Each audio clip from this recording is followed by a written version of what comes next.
Gridiron Grinder! Hut hut hike! All right, we're rolling. It's Friday night. It's been a few weeks since we've done it on a Friday night, James. But anyhow, it's Gridiron Grinder time. I'm Ryan. With me, as always, is my buddy James. Just a couple dudes hanging out every week, talking about what's going on in the NFL. This is episode 86. And so for tonight, we're going to start things off with Name That Stadium, like we always do. Then we're going to cover the news from this past week. After that, we're going to spend the bulk of the show talking about potential NFC franchise tag candidates, and then we'll close things off with question of the week. And so, with all that being said, how's it going tonight, James? It's going good. How's it going with you? It's going good, man. It's going good. It feels like it's been forever since we've done one of these, but that's okay. You know, we went from early in the week to late in the week, and maybe we'll stick with some Fridays for a while from here. Yeah, hopefully. Okay, so let's do Name That Stadium, man. So this is the part of the show for anybody who's watching. You can see James is out there traveling the country. A lot of empty stadiums this time of year, but he's got a new stadium in his background every week. And we're just asking if you think you know what stadium that is. Hit us up in our comments section. First person to get it right gets a shout out in next week's show. Good stuff. So where were you at last week, James? I was in Buffalo last week, and I'm trying to remember why I picked Buffalo. I don't know. I was just threw a dart and ended up with it was an AFC team. We were going over AFC, but outside of that, I don't remember why I picked Buffalo. Okay. Yeah, and I don't remember us talking about it, so I can't help you there. But yeah, that's all good, man. That's all good. Cool. So let's move on. Let's do our recap of the past week. Uh, News-wise, James, I know the NFL Combine just began this week. I like that. Actually, I actually really enjoy watching the Combine. It's kind of like I don't know, man. Like back in my college days, this might sound crazy, but you go out drinking, and then the next day maybe you're a little tired.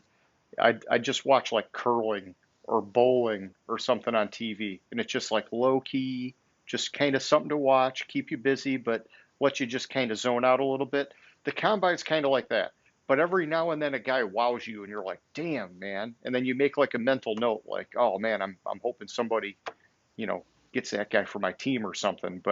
Um, but it's cool, and then you read every day, the winners and the losers and all that kind of fun stuff, and it helps hopefully maybe paint the picture for what could come in the draft, which is, a month and some away. So I dig it, man. Yeah, Combine. I watch it here and there, but it's hard to watch somebody run in their underwear. Yeah, they could have like actual shorts on. I'd be fine with that. But I get it. They want to be, aerodynamical, no extra weight, whatever they got to do, and at least put like the offensive lineman in like a pair of jogging pants or something. How about that? Uh, Yeah, you really don't need the 40 time for an offensive lineman. You know what the answer is? slow, Slow. slow, and if they're fast, well, I don't know. They Does it shouldn't be an really help offensive them? lineman. Yeah. I did see the wide receivers they were saying had some blazing speed this year. A lot of fast times, a lot of 4.2, 4.3 times, and that's pretty cool. Maybe we'll get a new Tyreek Hill coming out of this draft class. Yeah, there was one that was a surprise. Like he was allegedly supposed to be a burner and ran like a 4.5. Okay. Well, so I will say this, and this is a little teaser, okay, but Drake London, the wide receiver from USC, was in the news. I don't know if it was today or yesterday, but it had to be recent, talking about how growing up, the Lions were his favorite team. And it was kind of like, hey, would it be cool to have him and Amon-Ra St. Brown be on the same team because they played together at USC? And I don't know, it sounds like they've been talking each other up, but all of a sudden, it sounds like he had not the greatest day one combine. And so maybe that's what you read was related to him. Maybe he ran slow, but he's a big dude, I think. I want to say he's like 6'5". Um, No, it wasn't him. I know it wasn't okay. the USC guy. It was because the guy they the receiver was short, and like the only thing he had going for him is on film he's supposed to look fast. Okay. He looks fast, and Yeah. then he. Who was that? That grew up a Lions fan. You said. Drake London. Let's look at that. Okay. But so you can go and look at that, and I could give you the article later. I know I got it somewhere, but you can probably find it. But we're going to come back to that in question of the week because I want to talk about the Lions. So just kind of, let that simmer in the back of your mind. All right, and so while you're looking, back to the news. There was something out just earlier today about the Washington Commanders. It's going to take me a while to get used to that. The Washington Commanders offered multiple first round picks to the Seattle Seahawks for Russell Wilson, and the Seahawks declined. And I got to tell you, man, I like that Washington is trying to make moves. It would have been cool if it happened, but Seattle, they're wanting to keep things going, I guess, and that's fine. Like they still have plenty of pieces, especially on offense. It just seems like they've been teeter-tottering on whether or not they're going to blow it up and do something crazy this offseason. And so, this one is a dud so far, at least. See, I heard more than that. I heard they called every NFL team that has a quarterback to inquire about availability of their quarterback. Oh, Washington did? Yeah. Okay, see, I just heard that there was a real deal on the table for Russell Wilson, and it just got shot down hard. Heard that, but I also had heard that they called every NFL team with a quarterback. Wow. Well, I like it, dude. I like the aggressiveness. Make that move. Because honestly, they've got a lot going for them, man. Like they could be a playoff team, a solid playoff team, if they just had a solid quarterback. The defense is there. They've got the running backs. They got some wide receivers, a tight end. It's like, it just, don't waste time. Burn some picks if you got to. Go get a guy, And I mean, it's just, hey, you go get a rookie. You're gambling. It might not work. Get a proven commodity, man. I like their strategy. Yeah, all right, here's the story. It's going to say that they called all teams that may have a quarterback available.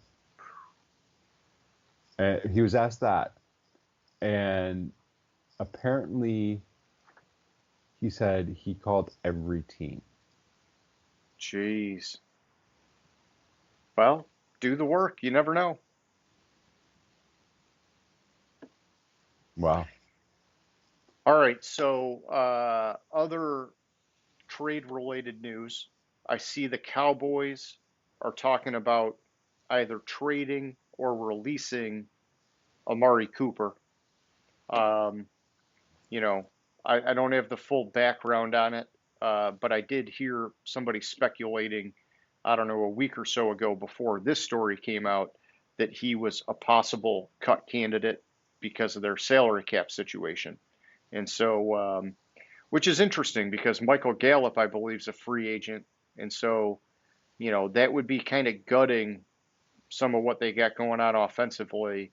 And I believe Dalton Schultz is also a free agent. So it's kind of like, man, you'd be left with CeeDee Lamb and whoever else you want to add from the bench. But, that's okay. I'm sure they could make it work. It just, it seems maybe a little aggressive. It seems more like they could do some of this cap manipulation that teams do to make it work for a little while, if you ask me. But if you think about it, he is clearly their number 2 quarterback. Or not number 2 quarterback. Number 2 wide receiver. You know what I mean. Yeah, so why pay him? And he's slated to earn $20 million this year. And why are you going to pay $20 million for your number 2 receiver? It just does not make sense. Well, because you got CeeDee Lamb on a rookie deal, and you have potentially the number 1 offense if you keep it intact. But I hear you. Yeah, but he didn't. How much did he? Statistically, what did he provide last year? Not I thought he had a down year last year. Okay. I think his body of work has been pretty good. But yeah, I mean, if it was down, it was down.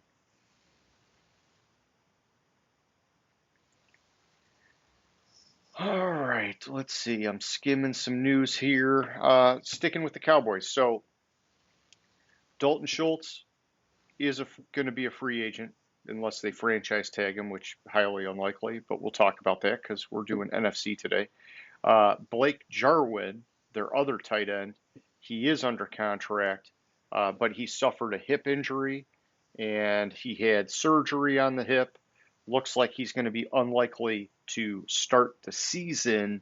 Um, I don't know that he's going to be out too long, but that's another thing. So now it's like you're really saying it could just be CeeDee Lamb coming back as Yeah, pass catching options.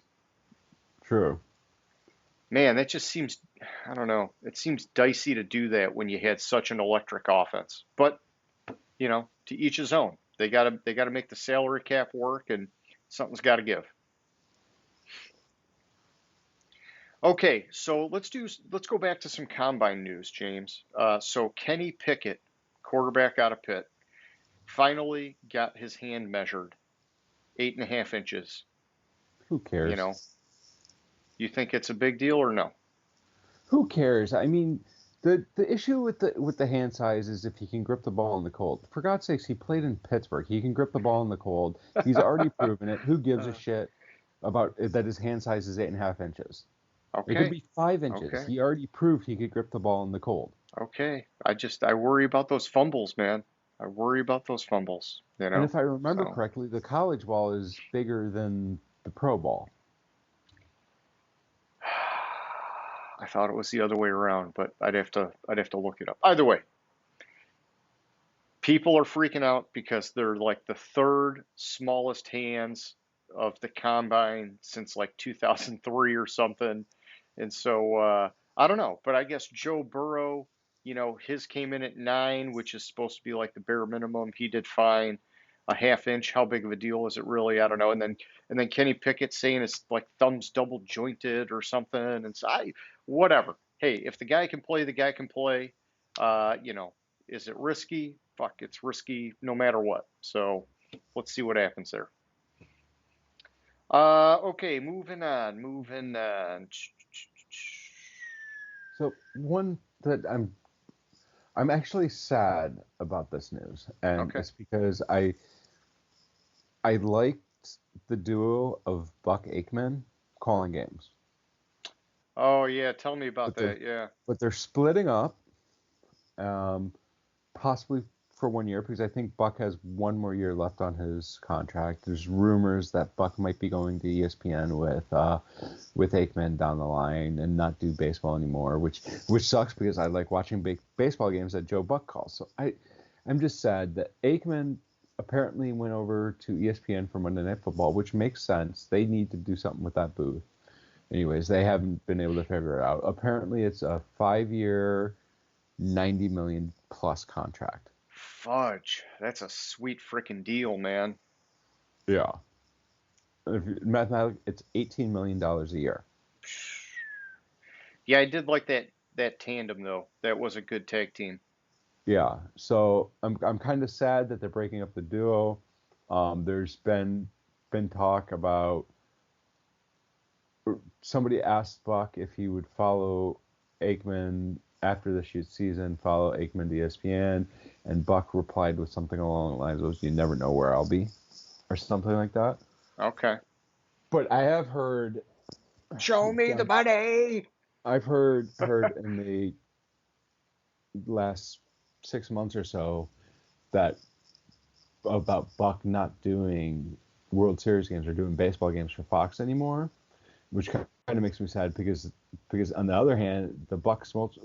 Buck is just a phenomenal broadcaster, Yeah. and whoever he's with is great. But like you get used to that tandem of Buck Aikman, or for baseball it's Buck John Smoltz. And like they just have that perfect chemistry, and to break those up, or Buck not doing baseball, it kind of makes me sad too. But I want Buck and Aikman back together. in the booth. Yeah, man. Fucking get them back together. Ah, shit. No, it's tough, man. Yeah, like, I mean, yeah, when you get a good combo, it makes a big difference. I mean, what did we have? We had, like Booger McFarland doing some of the games, and it just, I don't know, dude, like, just didn't. The Boogermobile, like they got Booger, and he was on the sideline with like a crane that took him up and down the field and some bullshit like that. And Some are better than others, it James. was like Joe Testator and Jason Witten. Yeah, And then, Witten, I think struggled unfortunately, but I, yeah, I do like Romo, man. I think he's done great. yeah, I think Romo's done great. And then like most recently it was Steve Levy, Brian Greasy, and Louis Riddick. That's Yep, who it was this past yep. year. I like that combo. And I think those guys do a good job. the problem I had with that combo is when they were talking, like you couldn't tell, like when Greasy said something or when Riddick said something, you really couldn't delineate between the two voices. They didn't have enough of a contrast to them. Oh, okay. All right. Yeah. Yeah, I remember, because of the COVID thing, they had to stand so far apart for a Hmm. while that like they would have like three like just splits to the screen, and you'd be they're trying to do some magic like they're standing next to each other, but then you'd see like the wide view and they're like 5, 6 feet apart from each other, and it was like, all right, Yeah, well, hey, at least they were making it happen, man. yeah, but it's just I didn't like it, and also apparently Amazon for the Thursday night package tried to get Lynch to leave the 49ers. Oh, wow. Huh. Well, I mean, what do you do? You Lynch make turned them down. you make a run for the Super Bowl, and then if it doesn't work, you go chase the money later. Yeah, exactly. And like McVay's kind of says he's not going to go back. He loves coaching too much, or he's not going to go to the booth. He loves coaching too much Yeah, for now. for now. Yeah. When the things start to rumble like that, it becomes like an every year thing, unfortunately. So, but that's okay. It's cool. He'll be back. Keep it, run it back, as they say. Um, all right. So, news-wise, James, that's really all I got. What are you seeing? What are we missing? What do you want to add in? Trying to think if there's anything worthwhile mentioning. I know there's like a couple wide receivers like Cole Beasley. They said he could seek a trade. Andy Isabella from the Cardinals, same thing. They're giving him permission to seek a trade. Um, I saw Kyle Rudolph was released. The Giants are trying to, fix their dire cap situation. They're trying to trade Saquon. Well, all right, so did you see the email I sent you about that? I saw it like right before we started. Like he's worth like a fourth round pick or something like that. Yeah, so I was reading something from Football Guys, and I like them. They're fun to watch, and they do a good job tracking stuff. But they were saying Saquon's trade value is only a fourth round pick right now. I mean, man, you know, if you're a team with some resources and you got some cap room, I would roll the dice on Saquon for a fourth round pick. You know, Yeah. I mean, it just and that maybe that should be our question of the week, but I already got one, so maybe we'll do a bonus question of the week and we'll look at some of the teams and say, man, who could really benefit from that guy? But he's had a dicey career because of the injuries, but the potential is obviously there if he got on the right team. The Giants have just not been the right team. Yeah. And the last thing that I saw, and it's just something I didn't hear about this earlier today, so I haven't been able to research it. But so apparently at the combine, Jones has an annual media session talk about the state of affairs of the Cowboys. Well, the team announced that he's not going to do that because he's dealing with a medical issue. Okay. Whatever that medical issue is, I haven't been able to look into it, but hopefully it's nothing too serious. Yeah, yeah, you're talking about Jerry Jones. He's up Yeah, there, a little long in the tooth. It could be anything. Yeah. he's 79. Yeah. Yeah. I don't know, man. Um, okay. So yeah, so I just saw it. I hopefully it's nothing too big, but I hadn't had time to look it up because I saw it 2 seconds ago. Hey, that's fine. Okay. Anything else, or are you ready to move on? I'm good to move on. All right, let's do this. NFC Franchise Tag Candidates. Following up from last week when we did the AFC. And so, it's still early, like we talked about, but we're in that window where guys can get tagged. Some of these guys are going to get a long-term deal. Some of these guys could get tagged and traded. Anything could happen, but it's fun to look at. It's fun to see who's out there and who may get locked down, who may hit free agency, whatever the case may be. And so, James, last week we did it alphabetical. I say we do the same thing again. Um, we'll start with the Arizona Cardinals, but just before we jump in, I do want to say this. When I went through my list and I was looking at the available cap space by team, something just like hit me right in the face today was that the NFC has 7 teams in the hole from a cap standpoint. The AFC had just 2. And if you look at the available cap space, like the vast majority of the teams with the most cap space are coming out of the AFC, man. And so it just, I don't know what that's all about, but it just struck me as interesting that it's that lopsided where the teams in the NFC are like mostly upside down compared to the AFC. And so interesting. But yeah, let's talk about the Arizona Cardinals. They're the first team we got on the list here. I am showing that they have approximately 2.7 million in cap space. And I know, James, when we look at this, sometimes we got different sources and um, different days of the week, different moves are made and things like that. So sometimes it's a moving target, but Yeah. they got 2.7 million in cap space roughly. For this week, I like looking at lineups. I like looking at Pro Football Focus. This week, I also got the benefit of looking at the NFL.com top 101 free agent list. And so a lot of mine reference that. And so right off the bat, you got Chandler Jones. The dude's a badass. He's the number 9 ranked free agent. He would be an obvious franchise tag candidate if they felt like they could fit him in. The problem is, I hear rumors that he's on his way out. And so I don't think he's going to get tagged. Um, I was looking at, next man up on that top 101 list for Arizona is wide receiver Christian Kirk. He came in at 47. With AJ Green being a free agent, I could see maybe some desire, but I don't know that the value's there for the franchise tag. And the team also does have wide receiver Rondale Moore, who was a rookie last year. He's on the rise, and so I doubt they would tag Christian Kirk. The third guy I came up with, James, was running back James Conner. Um, he has an 86 rating on lineups, and he had a pretty productive year last year with the Cardinals.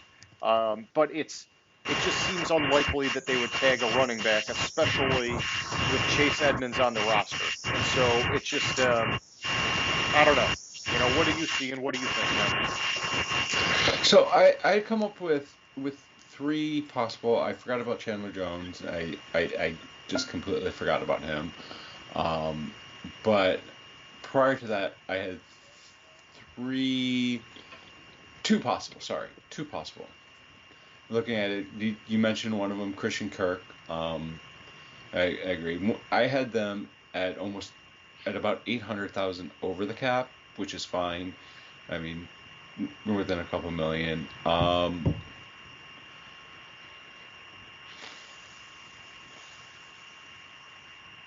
other one I came up with is Zach Ertz Yeah. as a possibility, because if I'm trying to I had it noted and then I can't find my note on it, but I'm trying to remember. I think they gave up a first round pick for him.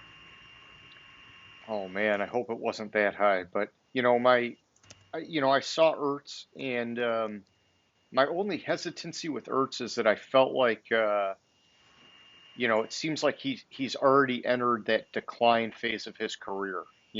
And so would you tag a guy like that? Um, it would probably be,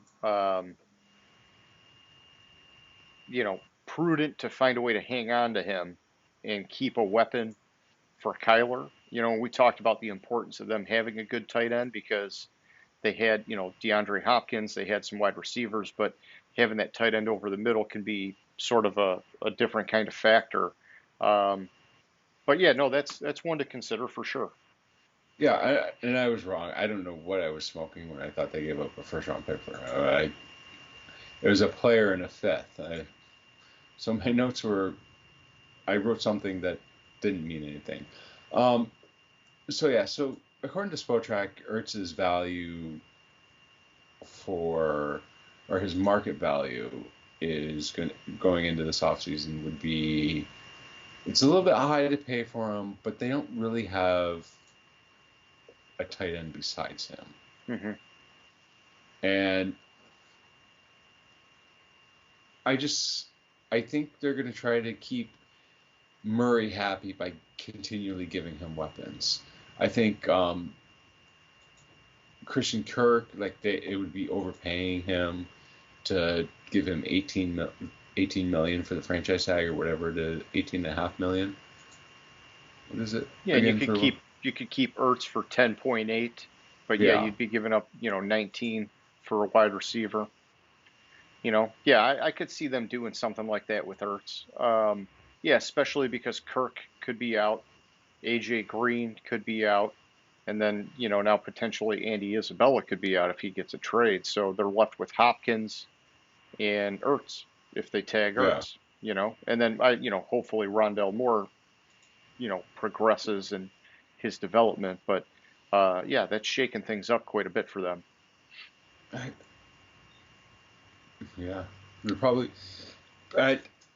maybe trying to find the next one and drafting another wide receiver, but I just don't see anyone else as a true candidate for the franchise tag besides Ertz. Yeah, I agree. I think out of the bunch, it seems like Ertz would be the guy if they're going to use it. All right, so next up we got the Atlanta Falcons. When I was looking at Spotrac, they were showing that they were 6.6 million over the cap, which is one of these uncomfortable situations to be in, James. So it's very difficult to franchise tag a guy when you're already in the hole. I came up with two names, and these were both guys on that top 101 free agent list. You had wide receiver Russell Gage, who was ranked 41st, and then running back / wide receiver Cordero Patterson, who was ranked 49th. Russell Gage, when I first saw him, I thought, there's no way you could franchise tag that guy. Probably not enough value there. But then I remembered, the future is uncertain for Calvin Ridley. And Russell Gage actually played pretty darn good in the back half of the season without Calvin Ridley there. And so they might feel comfortable trying him on a tag and seeing what happens, but it's a lot of money. I think the other way of looking at it is that Cordero Patterson, even though he was more of like a, sort of like a gimmick kind of player, James, I think he was their best player last year, man. And so if you're going to tag someone, he's probably your guy. You just got to figure out how to make it work with the cap. Yeah, I didn't have Gage as a free agent. I must have missed that one. Anyways, so So yeah, so if you look at Spotrac and their rankings of running backs, I mean they have Cordell Patterson as like the eighth best running back in the league, Yeah, it's pretty wild, man. and then you look at their market value for Patterson is 9.1 million, paying $500,000 more to keep him at least around for one more year, which obviously I'm sorry, not obviously, but I agree with you. He was probably their best player last year. It's a no-brainer. You tag Cordell Patterson and as a running back. Well, yeah. I guess that's the thing. Yeah, if you have the choice and you can get him at running back, you're getting him at a discount. Is he going to take that, or is he going to file a freaking grievance, or I don't know, because it just seems like he could do, or maybe he'd be ecstatic because at this stage of his career, that's a freaking deal for him. But I'd love it if they hung on to him, man. It was working. I like seeing a guy, resurrect his career. He had a ton of hype coming out of college, and this was like the first year it really kind of came together for him, in this sort of hybrid role. Yeah, and what's his face didn't work. Who's the guy that they got from Carolina? Oh, Mike Davis. Yeah, Mike Davis. I was like, Mike Smith, that's not it. Yeah, that was such a bummer, man. I was looking forward to that, but they don't always work. So, James, we were moving on to the Carolina Panthers. These guys have a little bit of breathing room. I'm showing them sitting at around 15 million in cap space, which is pretty solid. And I came up with a couple picks for them. First one was cornerback Stephon Gilmore, the number 20 ranked free agent, highly coveted. But I also, from what I'm reading, it seems kind of unlikely at this stage of his career. And, some people are kind of saying the tape on him for last season was a little bit mixed. And so, maybe his franchise tag window has passed, but he's an option. And I mean, he's a stud cornerback if he can get back to that form. The other guy I saw was outside linebacker Hassan Reddick. He's the number 30 ranked free agent.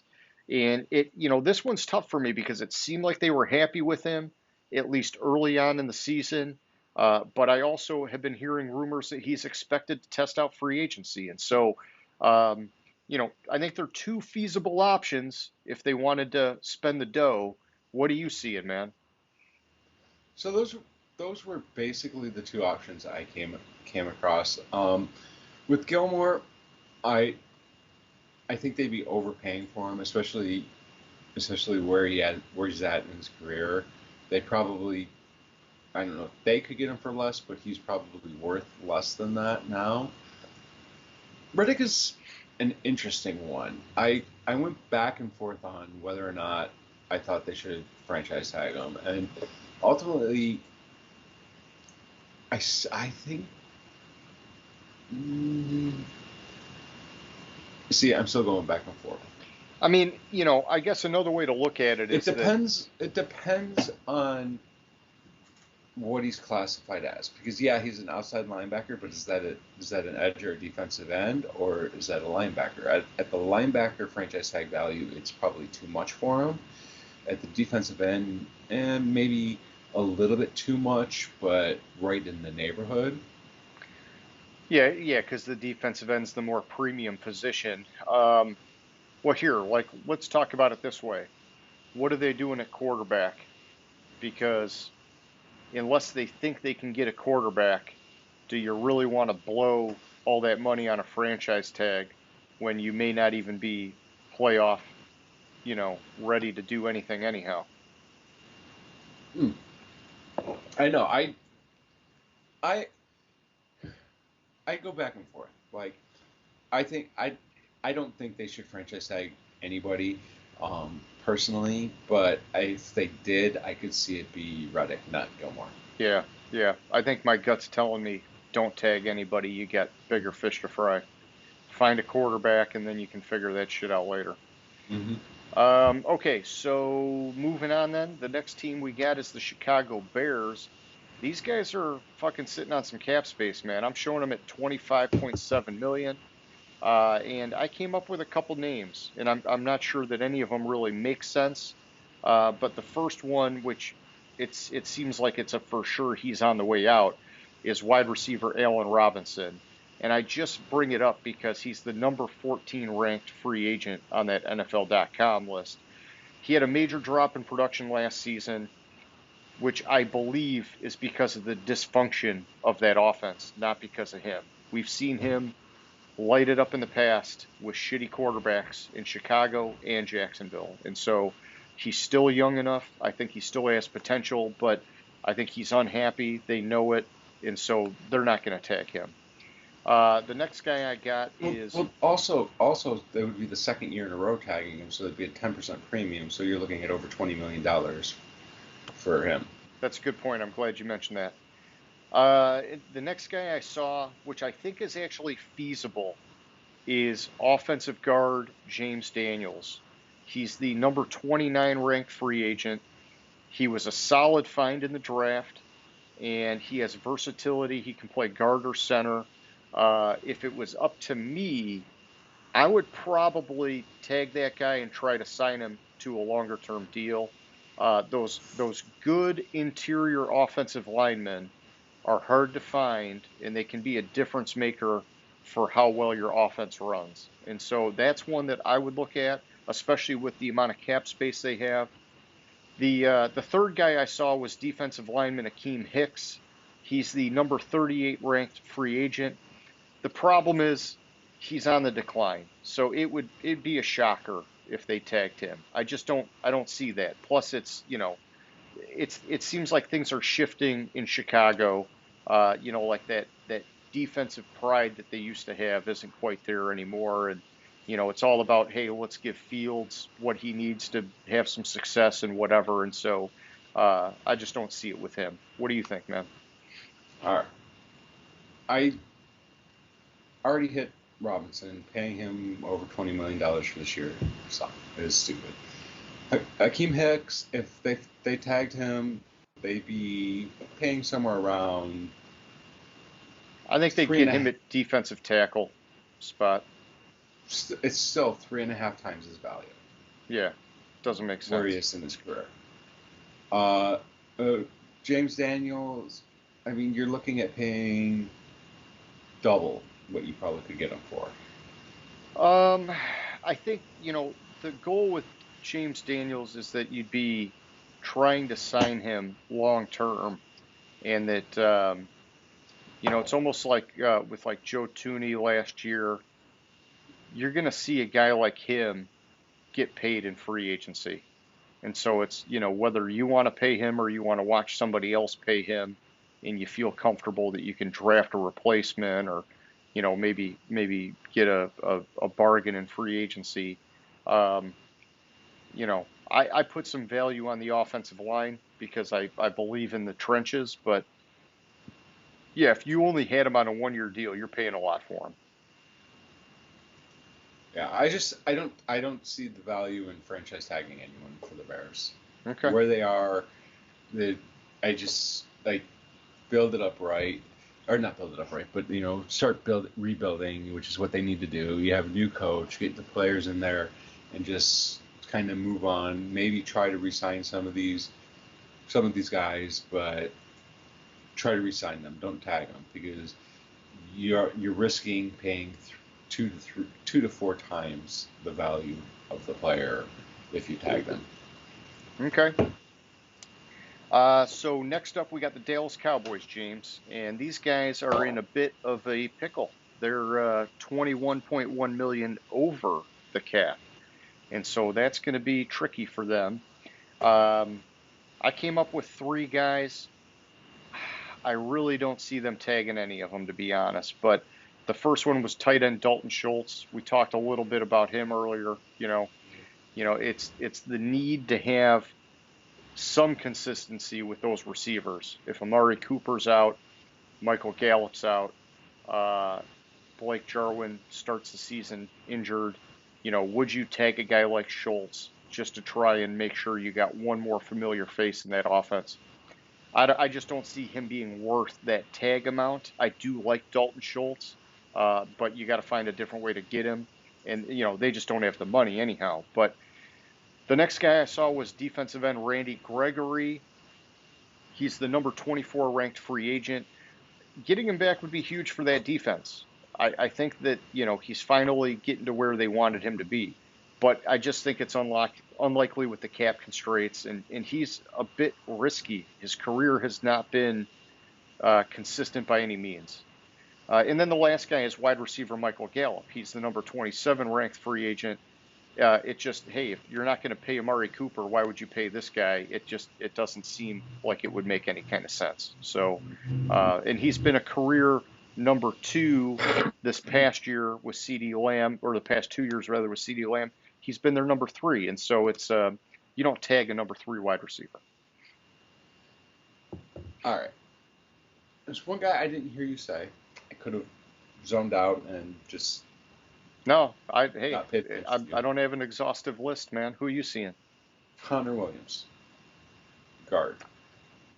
Okay, yeah, I looked at him, but yeah, give me your rundown. So Spotrac has his value for his market value at about 13 million. He's going to be leaving if they don't tag him or they don't re-sign him.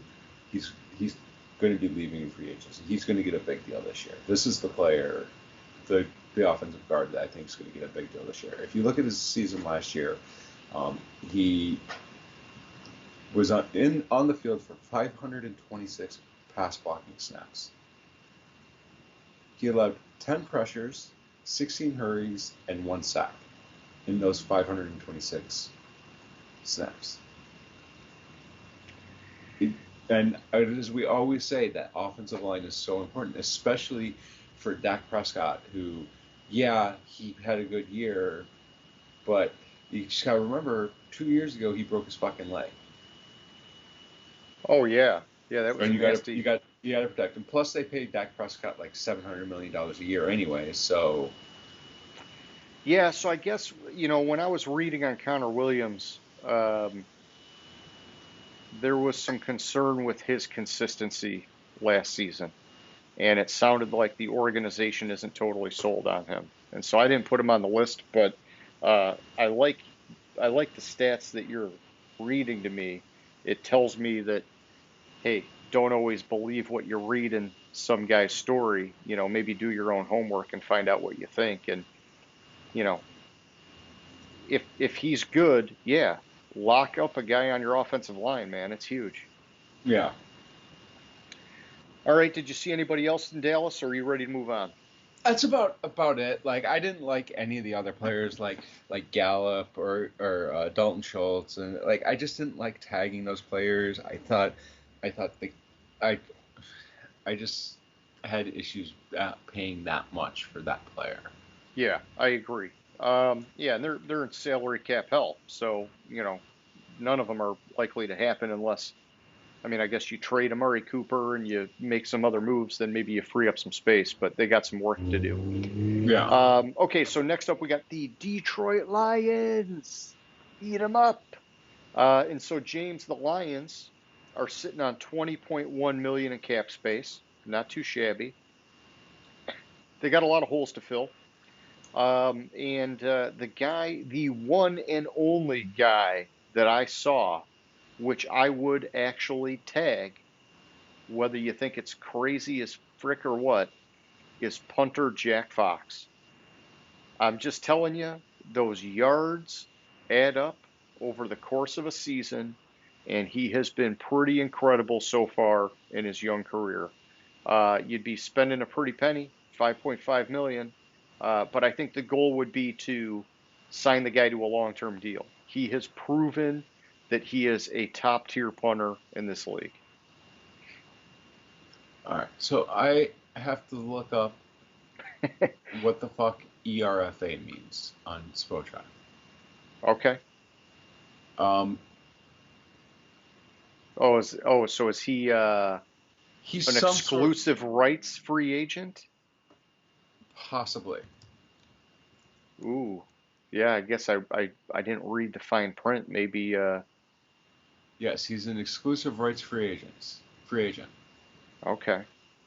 are players with 2 or fewer seasons of service time and whose contracts have expired. So, I wouldn't tag him. Just saying. And you look at the other free agents that they have.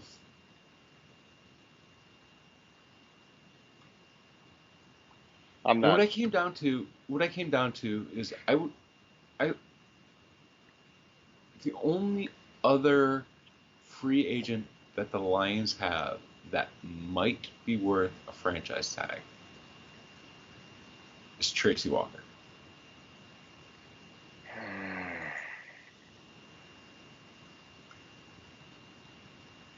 And with the intent of working out a long-term deal. Yeah, I got you. That's So- one to consider. So statistically, with Tracy Walker, besides the tackles aren't really that relevant for safety. 60% of passes thrown his direction where he was primary defender were caught. He allowed a 72.9 passer rating to opposing quarterbacks and 2 touchdowns. Yeah, I know he definitely got better as the season went on, and Aaron Glenn talked him up a lot, and so that's a good one to keep an eye on.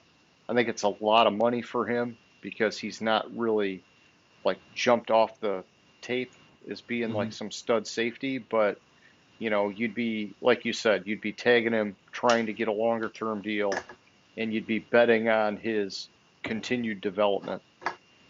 Yeah, and if you don't get a longer term deal, like they have a little bit of room to be able to eat that cap hit with the franchise tag for him. And That's true. Okay. Okay, so James, moving on, we got the Green Bay Packers next, and these guys, man, 29.8 million over the cap, and you're saying higher than that? I had it at 50.8 million. What? From what over source? the salary cap. That's what I had it at, and Okay, let me that's fine. verify that. I was looking at SpoTrack, and so maybe we're looking at different things. But either way, while you're looking, the key here is that they're trying to figure out if they're going to get Aaron Rodgers back. And if they do, they're saying basically they got to break the bank and give him top quarterback money. And then he's going to want Devontae Adams back. And, man, it just, you're saying this is going to be a tough task for them to figure out how to make this happen. It seems like, we talk about the cap manipulation. If they could pull it off, this could be like the final year before it comes back to bite them and they got to pay the piper. But I mean, like, let's just talk tag candidates. Devontae Adams, he's the number 1 ranked free agent this year. It's just, can they afford it?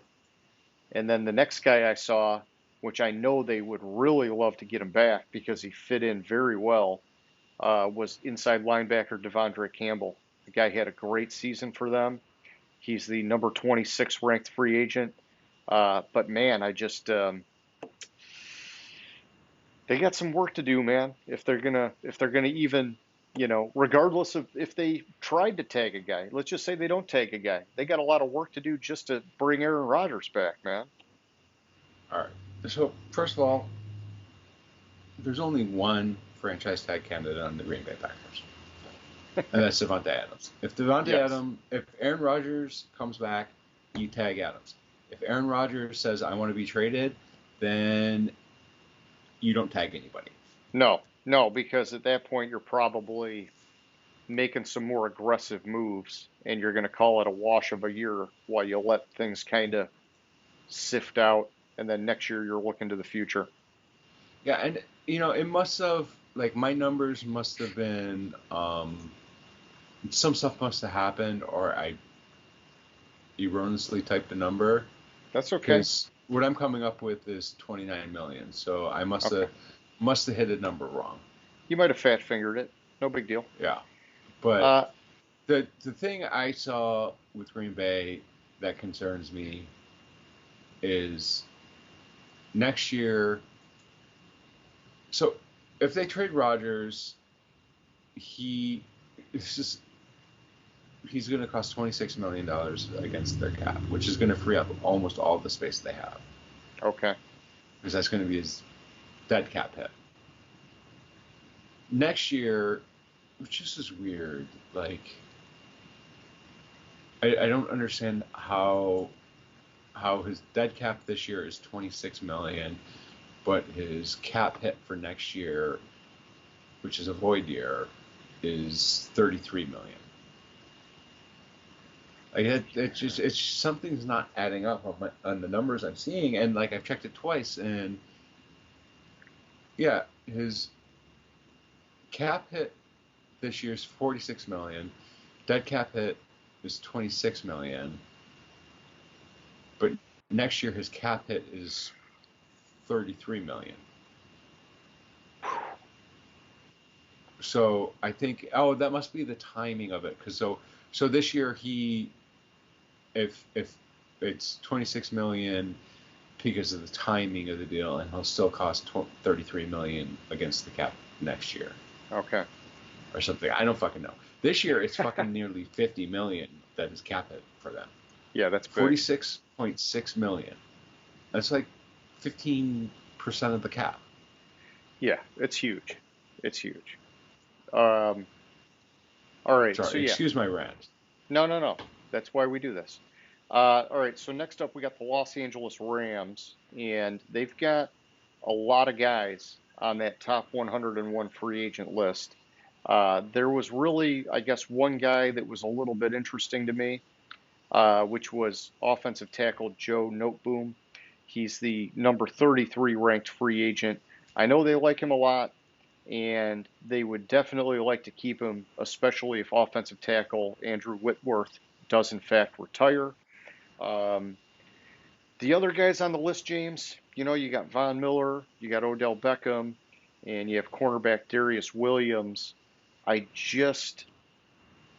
don't see them doing anything with Von Miller because he's at a different stage of his career.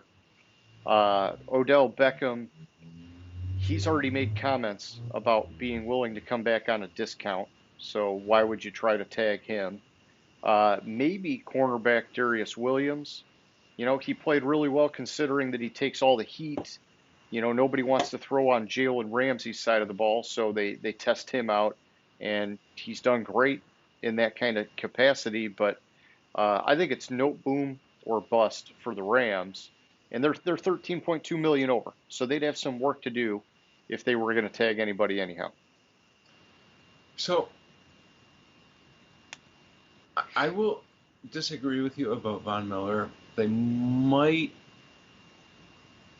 be overpaying a little bit for Von Miller where he is in his career, but once he started playing for the Rams, he played 8 games, 31 tackles, 5 sacks, 8 QB hits, 12 tackles for a loss. Including the playoffs, he had, from week 10 through the Super Bowl, he had 19 tackles for a loss and 9 sacks, and that was in 12 games. Yeah, no, he came up big, especially in the Super Bowl.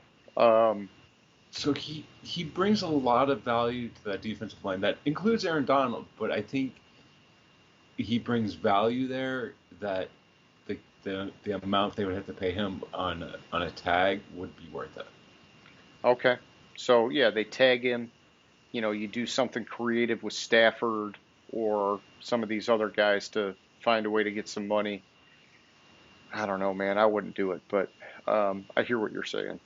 I question whether Von Miller would repeat anyhow, because remember, they signed him to the fat deal after the Super Bowl in Denver, and things quieted down with him for a few years after that. But, how much of that is him and how much of that is the team just fell apart. But Either way. So, they've got some options if they want to play around with it and try and come up with some money. Next up, we got the Minnesota Vikings. And man, I was surprised to see they're 14.7 million over the cap. I guess when I think of their roster, I just don't think of it like some fucking powerhouse roster for them to be over the cap like that. But, that's okay. And so for this one, here, I'll give you my pick, James. Tight end, Tyler Conklin, fire up chips. He's a free agent. Look, he's got an 80 rating on lineups. He's getting some respect. He's been solid on that team. He's developed really well. I think Cousins, or if they decided to trade Cousins, any quarterback would love to have him as sort of the safety blanket at tight end. He's been a good up and coming tight end. Aside from him, Everson Griffin's their highest rated free agent, but he's clearly in the decline phase of his career, so I just don't see that happening. And then safety Xavier Woods is one of the next guys. He's got a 79 rating on lineups. He's still young. He's still got potential. If I remember correctly, he was liked a lot by Mike Zimmer, but this is a new regime, and it's an offensive-minded regime. So would they tag him? I don't know. I don't think so with them being over the cap like that. And I know Conklin's a pipe dream. That's just me and my biased Chippewa mentality, man. All right, so the reason why the Vikings are over the cap is because Kirk Cousins' cap hit this year is $45 million. Daniil Hunter, $26 million. Adam Thielen, $16 million. Yeah, they got a couple big names at the top, man. Yeah. And then it's Eric Kendricks, 13, Harrison Smith, 13, Dalvin Cooks, 12, and Michael Pierce at just over 11. Yeah, I've got no beef with Harrison Smith or Dalvin Cook, but some of those other guys I'm not too sure about. Yeah. When it comes to the cap, the two, glancing down the list of their free agents, the two that stuck out to me aren't worth tagging. Who were they? And that's Anthony Barr and Patrick Peterson. The thing with Anthony Barr is already Anthony Barr this year is costing them almost $10 million against the cap. So they have to re-sign him. But if you tag him, then that's going to be a $27 million hit against the cap. That's insane. For, what is he, 28? What is he, 30, 35? How old is he? He's, I gotta believe, 30 plus now. He's 31. Yeah. No, 30. 30. Okay. Peterson's 31. Yeah, and Peterson, man, I don't know, dude. I didn't see it with him last year. I think he needs to move to safety. Yeah. And I think he could have a great extension to his career if he converted to safety. We've seen it with guys before. I mean, who was it? Mike Jenkins did it. It was very successful.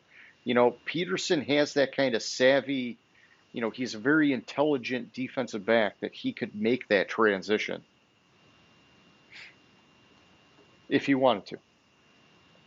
If he wanted to. I don't know if he would want to. Most of them don't like the idea of doing that. But hey, if it keeps you in the game, what the heck? Okay, let's move on to the New Orleans Saints, James. These guys, holy frick, they were 70 million over the cap last week. They've made some moves, and they're sitting at 42.3 million over the cap.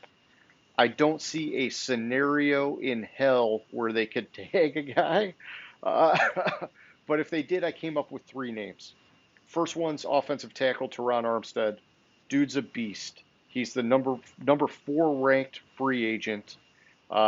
Everything I'm reading is that they're going to let him go. They just can't afford him. Safety Marcus Williams. He's the number 12 ranked free agent. I'm sure they would love to keep him, but it's the same thing. I'm hearing they're probably going to let him go because they just can't afford him. And then the third guy I got is quarterback Jameis Winston. He's the number 23 ranked free agent. What I am hearing is that if push comes to shove, they might try to tag him because they want him back. I just still, with them being 42 million over, I don't know. It's like it'd be a miracle. I think they just got to blow it up. I feel bad for Dennis Allen. He's inheriting a very shitty situation. Sean Payton walked away before, and this is weird, man. It's like, for how much I like Sean Payton, it's like, wow, he walked away. It's like he was part of a problem that he's not even going to fix. He's just like, fuck you, somebody else deal with it. I'm going to take a year off and then I'm going to go to Dallas or whatever. I don't know. Something about that gives me a bitter taste in my mouth about Sean Payton. But I agree. I agree with you on that one. Okay, so they are way over the fucking cap. There's no way in hell they're going to tag Armstead. No way in hell. I'll tell you why. That would mean their cap hit for their left tackle would be $30 fucking million.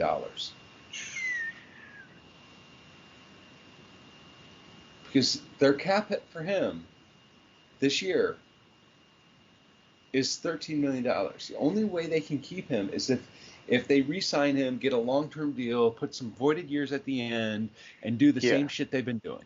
They've already fucked it up, dude. They've already fucked it up. All right.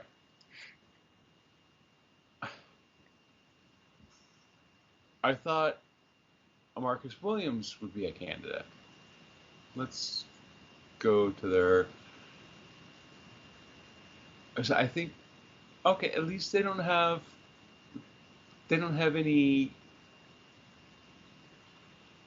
cap issues with him. It's not increasing. I mean, shit. Jameis Winston's costing them $3 million against the cap this year. I mean, they're so fucked. Who the hell are they gonna? They made a lot of bad deals, man. Who are they going to sign? Or who are they going to? Who are they going to? How are they going to get under the cap? We said this last year though too. How are they going to do this? Well, they're going to do the same thing they did last year. They're just going to push it all forward 1 year. Yeah, and it's not like they can move on and any they're so far over the cap, and they don't have a quarterback. They don't have. I mean, hey, they think Michael Thomas is coming back healthy. I'm sorry. I'll believe it when I see it. They have Taysom Hill. I'm sorry. I forgot about him. Hey, they got Ian Book from Notre Dame. He'll rise up. Nah. Fuck him. I like him. I'm hopeful for him. He looked like shit. Well, he was a rookie thrown into something way over his head, but, I don't know. I want to give the kid a chance. Give him a chance, but I don't think he's a starter next year. He is if they want to get under the cap, James. They still have Taysom Hill. Yeah, so... They can't cut Taysom Hill because Taysom Hill would cost more if they cut him than that he does this year. Well, more reason to have Ian Book be the guy so they can keep Taysom Hill in his little gadget role. All right, yeah, so they're fucked. Let's move on. We got the New York Giants. I'm showing them as being 5.8 million over the cap. And James, I went up and down. I could not find a guy that I thought they would tag. One name came up on a website I was looking at, which I don't think would ever happen. But they picked tight end Evan Ingram, and he's the number 50 ranked free agent. But the problem is, he's been there long enough. He's never really lived up to expectations. And they really just, it's not like they're sitting on an abundance of cap space. I don't see them tagging Evan Ingram. It's not happening. You know why they're not going to tag Evan Ingram? I will tell you exactly why they're not going to tag Evan Ingram. Tell me. Well, first of all, they went out and got Kyle Rudolph to replace him because the year before last, in the 2020 season, they missed the playoffs because Evan Ingram couldn't catch the fucking ball. Yeah, but they did just release Kyle Rudolph. No, Rudolph was a free agent. I thought I saw they released him. No, he was a free agent. Okay. From what I read. I will go back and verify. That's okay. That's okay. We don't need to nitpick everything. I mean, you're going back nitpicking. Just keep going. 20. Okay, so you're right. They did cut him. He was supposed to be a free agent next year, but I had him on my free agent list for some reason. It's okay. I must have picked it up. I must have picked it up after they cut him. Yeah, there you go. So we're both right in a way. So Nate Soldier. Gotta go. Evan Ingram, gotta go. Maybe Jabril Peppers. Oh, man. Maybe. He's just not consistent enough of a player, man. I know he's not consistent enough of a player, but he's a freak athlete. Exactly. I mean, I'll give him that. Who did they bring in to be their head coach? See, I don't even remember. Dayball from Buffalo. Oh yeah. Well, they got an offensive-minded guy. They're not going to tag a defensive guy.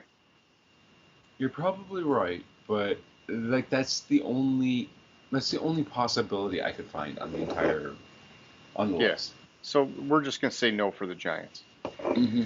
Okay, next up we got the Philadelphia Eagles. They're sitting at $20.9 million in space. Pretty good. I came up with two options for them. The first one was safety Anthony Harris. And I put him on here because he's their highest rated lineups free agent. He's got a 79. So, 79 is not really a rating that I'm looking at to tag a guy. Part of me says anything could happen here because they've got some cap space to play with and they've had some issues in the secondary over the past couple of years. And so maybe they'd want to keep him because he's one of their better guys. I wouldn't do it. The other guy I was looking at was defensive end Derek Barnett. He's at a premium position, defensive end, but he's also kind of been a letdown for them overall. And when a player doesn't really live up to their draft potential, you don't see teams tag him. It just doesn't work that way. And so, he's had productive moments, but I just don't think the team is happy enough with him to tag him. I don't know. It's just a weird kind of thing. He two sacks and 11 QB hits last year. No, not tagging him. Yeah, 77 lineups rating. He's their second highest rated free agent. I don't think Philly's using the tag unless you're seeing somebody I'm missing. Oh, there's no way in hell Philly's going to use the tag. They're going to go out in free agency, get some players in there. They have some cap space, and just kind of do it that way. They have 3 first-round picks. Why the fuck are they going to use the tag? Yeah, no, and honestly, I like the strategy of sprinkling around some of that space in free agency because, I liked what Hurts did, and I like what that team did overall last year. I think that they did better than I was expecting, and if you hit on some of those picks and you hit on some of the free agent picks, I think this could be an up-and-coming team next year. They just got to play their cards right. Mm-hmm. Next up, I got the San Francisco 49ers. I'm showing them sitting at $3 million in cap space. But the one thing I want to mention is that if they trade Jimmy Garoppolo, they will clear an additional $21 million in cap space. And so let's just assume they make that happen. They're sitting at 24 million in cap space, James. And I've been going first this whole time. So you tell me, who do you like on the 49ers, if anybody? One player. And one player only. And it's with the intent to get him on a long-term deal. Because if this player hits the open market, he's going to get a huge deal. Okay. Like possibly be one of the highest paid ever for his position. Oh, shit. Let's hear it. Laken Tomlinson, third guard. Yeah. Last year, you look at his stats on pass blocking downs. 565 pass blocking downs. 2 sacks, 23 pressures. And he's been in the 5 seasons he's been with the team, he's missed 1 game. Yeah, and I will say this. He was my pick. I had 3 names, and him as the likely candidate. He is regarded as one of the best run blocking guards in the league right now, which blows my mind. First round pick of the Lions, did nothing here. We let him go, and he turns into being a stud somewhere else. You know, that's the luck of the Lions. But I'm happy for him, and I think that he is feasible to get the tag because Shanahan's offense is predicated so much on the run game. And if he's that good as a run blocker, you want to hang on to that guy. Yeah, I was just looking at him from the past. I completely skipped over the run block because assuming they move on from Garoppolo, you're going to have a rookie quarterback and you're going to need the protection. Yeah, and they like running the ball, so it's and he did great at pass protection too, from what you're telling me. So it's good, but I did see 2 other names. I don't really think they're feasible. One of them I think you could think about, which is defensive tackle DJ Jones. He's the number 35 ranked free agent on NFL.com.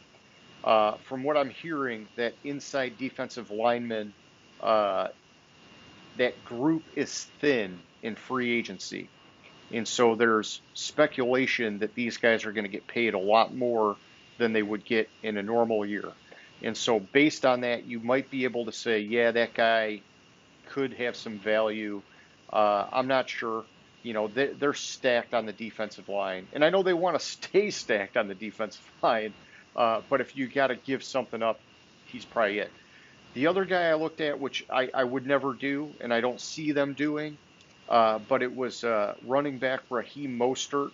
He's their highest rated lineups free agent. And we know he's had success in the Shanahan offense. We know they like him, but he's also had some injury issues. And Shanahan can turn almost any running back into a good running back. I mean, it's like time tested, 2 generations of Shanahan's doing it. And so, keep the guard, find another running back. Okay, moving on. Seattle Seahawks. James, they're sitting at 35.4 million in space. Who do you like there, man? So, I was looking at when I looked at their free agents, and they have some that could be considered, like Quandre Diggs, never really did much. Gerald Everett, so. Brandon, go down it. Listen. This player, his injury history concerns me. But when he's healthy, he can be one of the most dominant running backs in the league. And that's Rashad Penny. Okay. When he played... Yeah, it did look like he finally was coming around, man. Yeah. In 2021, he averaged 6.3 yards per carry. In the final 5 games of the season, he averaged 7.3 yards per carry and had 6 touchdowns. Yeah. In the final, 6 touchdowns in the final 5 games of the season, 7.3 fucking yards per carry. But can he stay healthy?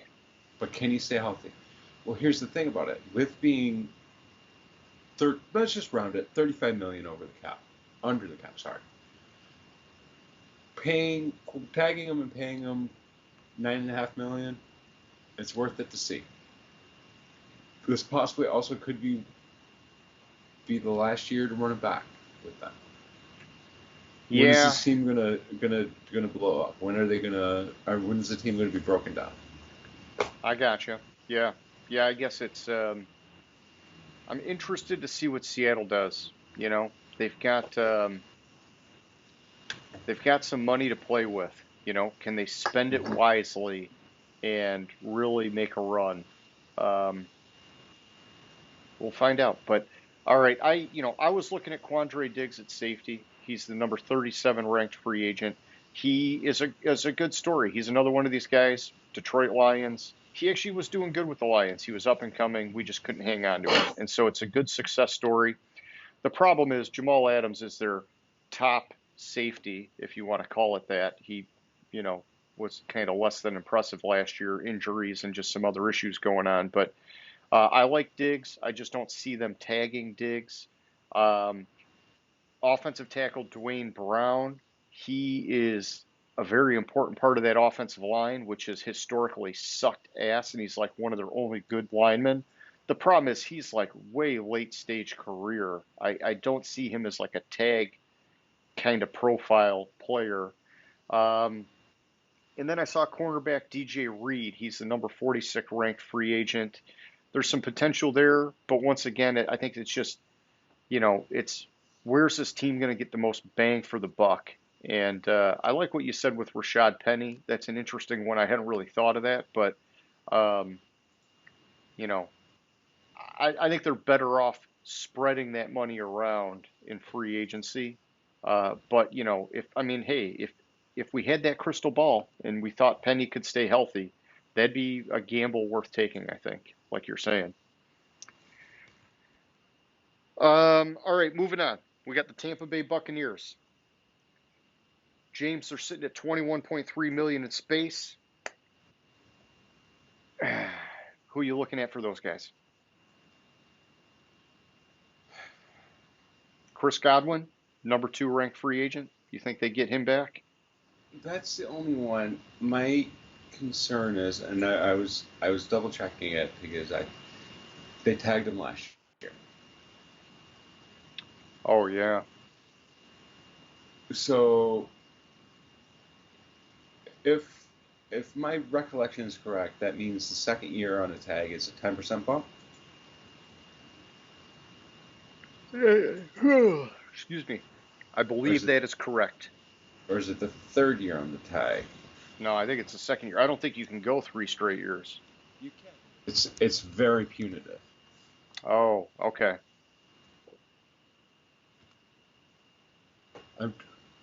So, I mean, you're looking at over 20 million if that is correct. Yeah, that's tough, man. What do you think about Carlton Davis, their cornerback? He's the number 8 ranked free agent. I think he's a good choice. He's still young, still got potential to grow. My only hesitancy with Godwin, I mean, I guess the price because the tag's inflated, but it just is, it's who's going to be throwing him the football, I think this is another one of these situations where they got to figure out their quarterback situation before they get serious about tagging somebody. And I don't know that they're going to know that by the time the window closes. And so it's risky. All right. So I'm looking at, but I found the rules for the third year on the tag. Okay. At a minimum, they have to pay 144% of the previous year's salary. It's the greater of the average of the 5 largest prior year salaries for players at the position with the highest such average, 120% of the average of the 5 largest prior year salaries for players at the position at which the player participated in most plays during the year, or 144% of the prior year's salary. Mm-hmm. For the second year,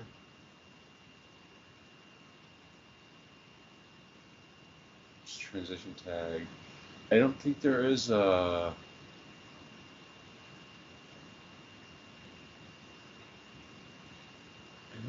is a premium.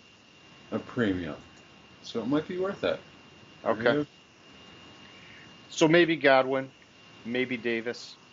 I did see one guy called out center Ryan Jensen. He's the number 19th ranked free agent.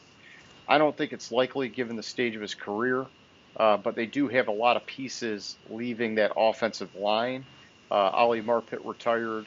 I forgot they had one more guy that I guess is expected to leave, or I forget what happened. But um, so keeping Jensen could be appealing to help have a little bit of stability on that line. Um, and then I saw one guy, man, it just I love it. These fucking people love Gronk like just as much as I do. But some guy was basically saying tag Gronk. He's the number 32 ranked free agent on NFL.com. It is crazy that he is ranked that high at this stage of his career. But let's not get carried away. You're not franchise tagging Gronk. He wants to go to Cincy and play with Joe Burrow if he's going to keep playing.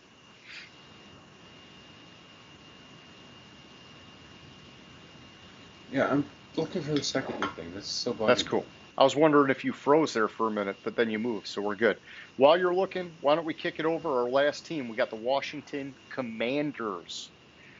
They're sitting on 30.4 million in cap space. So even more reason to go make that blockbuster quarterback trade, man. They got some fucking money to play around with. This one, to me, there is one option and one option only. But I don't think it's going to happen because he's already been franchised back to back. And like you're talking about, it's big freaking money to do it again. But it's offensive guard Brandon Scherf. He's the number 16th ranked free agent on NFL.com. Solid performer. He's been good for that offensive line, but holy frick, he's going to be expensive. And so, try to get him to a long-term deal. And if you can't, you're just going to have to let him walk. The other guy, I saw something on this guy, but this was just like a fan favorite thing. There's no way they could do it. Is running back J.D. McKissick. I guess he's their second highest rated lineups free agent. And I know they like using him a lot, despite having Antonio Gibson. I know Gibson got hurt a little bit and McKissick got in because of that. But even when Gibson was healthy and doing great, they really sprinkled in McKissick a lot. But he's not a tag candidate, man. No way. Also, former Lion and Seahawk, I believe.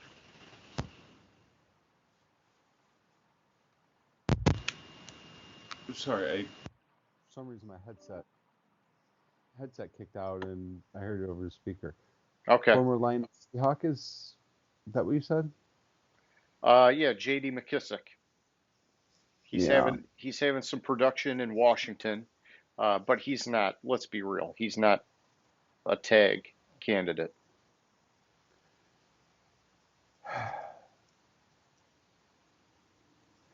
So,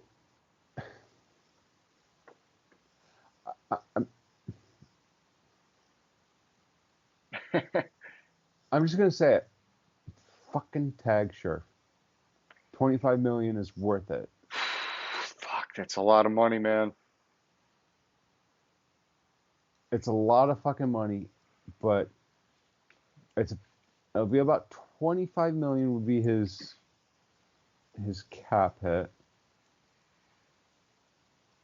I mean, you're taking almost all their cap space and putting it on one guy.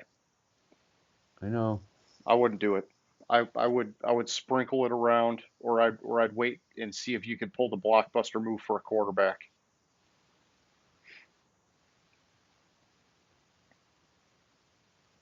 But hey, to each his own. You would do it. I'd love to keep him, just 26 not mil. under the tag. I don't think they want to hit the open market. You tag him with the intention of working out a deal on that, because he's just not somebody like I think he on the open market, and it gets into a bidding war on him. He could make more than 20 million a year, anyways. Fuck. I wouldn't pay it, but he's good. I just I couldn't tie that much up into a guy. I mean, I don't know. I just would want to sprinkle it around, my opinion. But All right, um, I didn't notate how many snaps this was, and this is for the Commanders, or the Washington football team last year. 18 pressures, 2 QB hits, 0 sacks. and how many snaps? Or you're saying you I couldn't? didn't note how many Okay. snaps. Yeah, don't worry about it. Okay, so I mean, if you find the snaps, you can bring it up. But I was just gonna say that gets us through our tag candidates for the NFC. If you're good, James, we'll kick it over to question of the week. I'm good. Okay, so question of the week, as I was talking about earlier, just teasing it. This is a Lions question. This past week, I've seen articles suggesting what the Lions should do at wide receiver. One of them says to draft Drake London at number 2, and the other says go after Allen Robinson in free agency. My question, James, is do you like either of these and why or why not? And I'll start off like I always do, give you a chance to think here. I'm just going to tell you, I am a big proponent of them trying to make a move for Allen Robinson. I know last year was a down year for him. We talked about it. That offense was dysfunctional. He's done very well with subpar quarterback play in the past in Jacksonville and in Chicago. I like the 1-2 punch possibility with him and Amon-Ra St. Brown. I think that would significantly upgrade the Lions offense and give Jared Goff a chance to redeem himself. Drake London, on the other hand, I love the potential of this guy. I read a lot of great things, a lot of intriguing, sort of like, uh, almost like, next kind of Megatron kind of things on this guy. But this morning I did read that his stock is down after yesterday's performance at the combine. And so I just don't know how you could take a wide receiver at number 2, man. It's tough. What do you think, man? There's no fucking way the Lions should take a wide receiver at number 2. There's no wide receiver in this draft that's worth the number 2 overall pick, in my opinion. It's way too high, and yeah, the Lions need wide receivers, but no. Just no. It's just no. Okay. It's just no. So no for either. Simple enough. Yeah, I don't want Allen Robinson either. Like, he worries me. I don't want them to overpay. The Lions aren't close. They can't be overspending on these free agents. When you get close, yeah, maybe overpay for a wide receiver, because they do. They have to pay a premium for players to come to the Lions. Drafting them, way overdrafting. Like, if you're telling me they're drafting a wide receiver at number 32, then yeah, go for it. But at number 2, no. No, I agree. And, I guess let me just talk about Allen Robinson for a second. So we know he's a proven commodity. And when I think about him in that offense, you get into the whole, let's look at all the pieces now. They have a 1-2 punch at wide receiver. They have Hawkinson at tight end, very respectable. The offensive line is significantly better than it was a few years ago. They've got a pretty good 1-2 punch at running back, but I think Jamal Williams might be a free agent. Let's just say they bring him back. Swift and Williams, they were good. They had some injury issues, but you saw potential there. With all of that going on, I think Goff can be a capable quarterback. And then it affords them the ability to put the vast majority of their focus from here on out on the defensive side of the ball. I don't think Williams is a free agent. Okay. I'm not seeing him on my list. I hope he's not. I like Jamal Williams. I was hoping they were going to give him the ball more last year. Yeah, I don't see him on the list, so let me double check this list. Jamal Williams, yeah, he's not a free agent. He's a free Cool. agent. I think it's after this year he's a free agent. Okay. Good to know. But Okay. So yep. for any, yeah, go Uh, ahead, James. yeah, after this year he's a free agent. But I don't think you pay the premium for Allen Robinson. You don't pay the premium. Yeah, He's not I premium. guess it's going to depend on what he's going to get because he is coming off a down year, and so he's not going to get Devontae Adams money. He's not going to get Chris Godwin money. What kind of money is he going to get? That's the question. And so, yeah, I guess it depends on what that price tag is. But I just like that potential to open up our offense. And I think if you draft a wide receiver, that more than likely you got to wait a year for him to develop. But who knows? Maybe you strike lightning and you get a Justin Jefferson or a Jamar Chase. I don't know. All right, but so anyhow, anybody who's still watching, hit us up, answer our question of the week. Similar to Name That Stadium, we want to have interaction with you people. So let us know what's going on in your brains. James, that's all I got for tonight, man. You got any closing thoughts? No, I don't think so. All I right, think that's it. we're gonna have to go back and figure out what we did after this last year because we got to come up with an agenda for next week. But we'll talk this weekend. We'll figure that out. Yeah, I only remember like late April we did the draft or mock draft, but I don't remember. We'll have to figure it out. Yeah, we'll come up with something. Okay, so anybody who's still watching, we hope you liked the show. If you did, hit us with that thumbs up or a like or whatever platform you're on. And if you haven't already, hit that subscribe button. It helps us out big time. We love doing this. It's fun. And so, James, hey man, like always, it was a good time. I'll catch you later, homie. All right, go have a go. Gridiron Grinder. Hut hut hike.